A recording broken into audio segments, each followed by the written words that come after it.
The Haunted House by Charles Dickens. Chapter 1. The Mortals in the House. Under none of the accredited ghostly circumstances, and environed by none of the conventional ghostly surroundings, did I first make acquaintance with the house which is the subject of this Christmas piece. I saw it in the daylight, with the sun upon it. There was no wind, no rain, no lightning, no thunder, no awful or unwanted circumstance, of any kind, to heighten its effect. More than that, I had come to it direct from a railway station. It was not more than a mile distant from the railway station, and, as I stood outside the house, looking back upon the way I had come, I could see the goods train running smoothly along the embankment in the valley.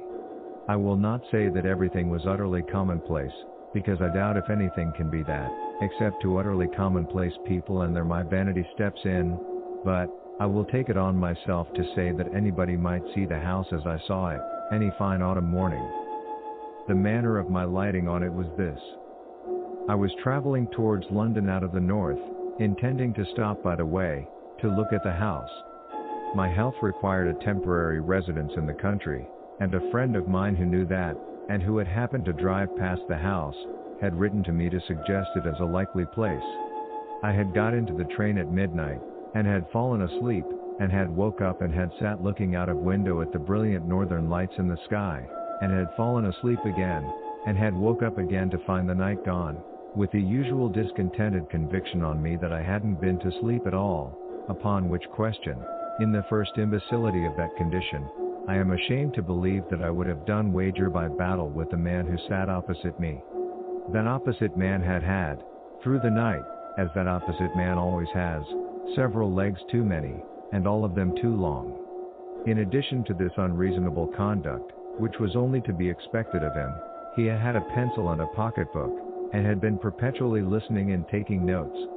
It had appeared to me that these aggravating notes related to the jolts and bumps of the carriage, and I should have resigned myself to his taking them, under a general supposition that he was in the civil engineering way of life, if he had not sat staring straight over my head whenever he listened.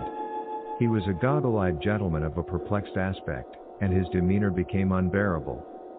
It was a cold, dead morning, the sun not being up yet, and when I had outwatched the paling light of the fires of the iron country, and the curtain of heavy smoke that hung at once between me and the stars and between me and the day, I turned to my fellow traveler and said, "I beg your pardon, sir, but do you observe anything particular in me?" For, really, he appeared to be taking down, either my traveling cap or my hair, with a minuteness that was a liberty. The goggle-eyed gentleman withdrew his eyes from behind me, as if the back of the carriage were 100 miles off, and said, with a lofty look of compassion for my insignificance, "In you, sir? B, sir?" said I, growing warm. "I have nothing to do with you, sir," returned the gentleman. "Pray let me listen."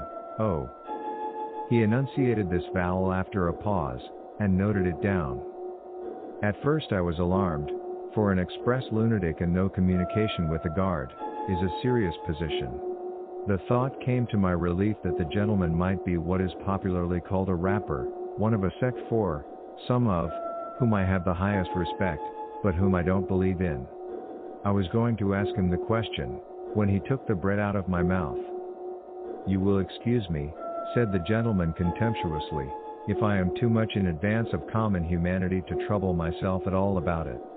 I have passed the night, as indeed I pass the whole of my time now, in spiritual intercourse." "Oh," said I, somewhat snappishly.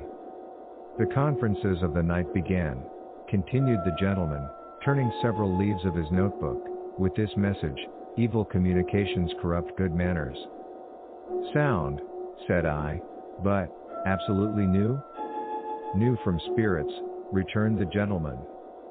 I could only repeat my rather snappish "oh," and ask if I might be favored with the last communication.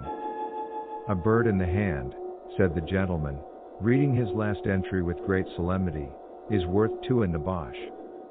"Truly I am of the same opinion," said I.